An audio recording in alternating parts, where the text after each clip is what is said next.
सवाल लेते हैं विनती ऑर्गेनिक्स के बारे में। ये सवाल है उमेश पाटिल जी का।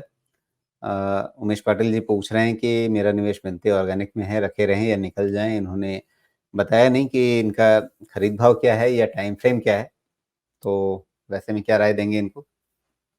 अभी भी मुझे लगता है ये बहुत महँगा है राजीव जी, मुझे इतना प्रीमियम वैल्यूएशन इसका अभी भी ठीक नहीं लगता है।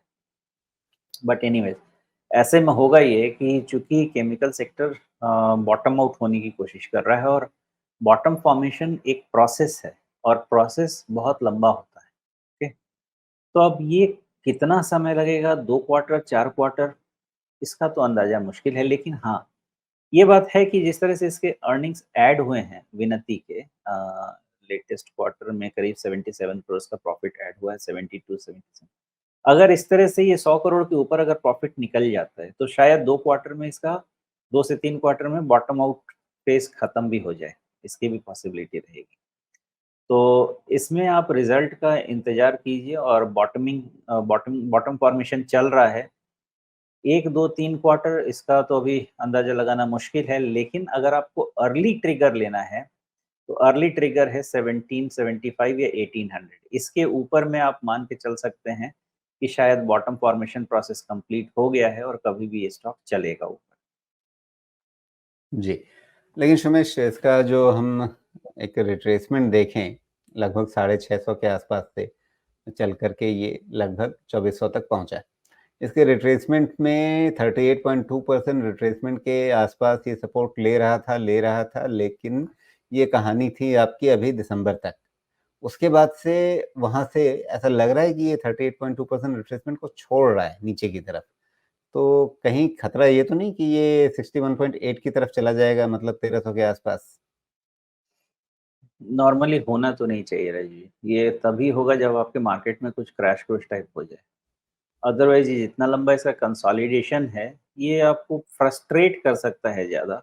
हाँ, ये है कि आपने जो लेवल्स लगाए हैं उसमें ये है कि रीटेस्ट ऑफ 1580 वाला जो लेवल है या 1500 तक का रीटेस्ट ये पॉसिबल है, 1500 तक का भी रीटेस्ट पॉसिबल है। लेकिन जो इतना लंबा कंसोलिडेशन चलता है ना, उसमें प्राइस के साथ टाइम को भी स्लाइस करना पड़ता है और टाइम स्लाइस में ऐसा होता है कि हो सकता है आपको 62 नहीं देखना पड़े, हो सकता है 50 ही काफ़ी जी। आपके लिए रिट्रेसमेंट करे। हाँ, लेकिन मैं इसको वैसे ही एक आम इंसान की तरह से देखूँ तो क्या दिखता है मुझे कि पहले आप ऊँचाई से गिर रहे थे तो एक छत पे रुक रहे थे, वो छत थी 38.2% की। बार-बार वहाँ पे आके आप खड़े हो जा रहे थे। फिर खड़े होते-होते एक बार ऐसा हुआ कि आप खड़े नहीं रह पाए, आप गिर गए, लेट गए। उसके बाद अब क्या हो रहा है कि आप उस छत को पकड़ के लटक रहे हैं। तो अब ये लटकते-लटकते में मतलब छूट तो नहीं जाएगी छत? नहीं, ऐसा बहुत दिक्कत नहीं है, एक्चुअली फुटबॉल बना हुआ है। किक मारता है, ऊपर जाता है, फिर आता है नीचे, फिर कोई किक मारता है। इसको तो ये फुटबॉल बना के खेल रहे हैं इसको और पूरे केमिकल स्टॉक में यही चीज़ चल रही है और अभी 1-2 क्वार्टर चलनी चाहिए। जी। लेकिन मुझे लगता है कि 1-2 क्वार्टर के बाद यही सब स्टॉक्स हैं। मैं विनती की बात नहीं कर सकता बिकॉज़ और भी बेटर कंपनीज़ हैं जिन पे देखा जा सकता है। हालाँकि विनती भी खराब कंपनी नहीं है, लेकिन और भी बेटर कंपनीज़ केमिकल में हैं जिसको देखा जा सकता है। मुझे लग रहा है जी। 2 से 3 क्वार्टर का और टाइम ले सकता है केमिकल सेक्टर बॉटम आउट होके चलने में। लेकिन अगले 3-4 साल के हिसाब से अगर देखा जाए तो 3-4 साल की भी ज़रूरत नहीं है, 2 से 3 साल के हिसाब से देखा जाए तो ठीक होना चाहिए बिकॉज़ कंसोलिडेशन के लिए आपको 2 से 4 साल तो लगता है और वैल्यूएशन कोविड में जो वैल्यूएशन थे वो थोड़े एब्नॉर्मल थे ना बिकॉज़ एब्नॉर्मल मार्जिन एक्सपेंशन था।